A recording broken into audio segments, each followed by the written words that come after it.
তো দেখো বন্ধুরা, তোমার দাদা আজকে কি কি বাজার করে নিয়ে এসছে। তো দেখি সে কি কি বাজার করে এনেছে ও আজকে। টমেটো, ঝিঙে, কলা আর মাছ কি কি এনেছে সেটা দেখো।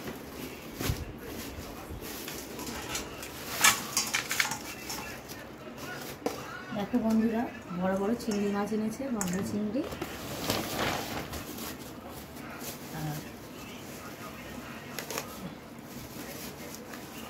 এটা হচ্ছে পাঙ্খা মাছ। তোমাদের ওখানে কি মাছ বলে অবশ্যই আমাকে কমেন্ট করে জানাবে।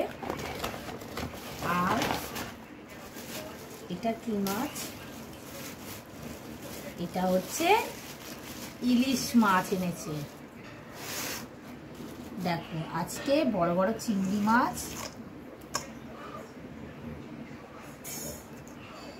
এই বাজার করে নিয়ে এসছে তোমার দাদা।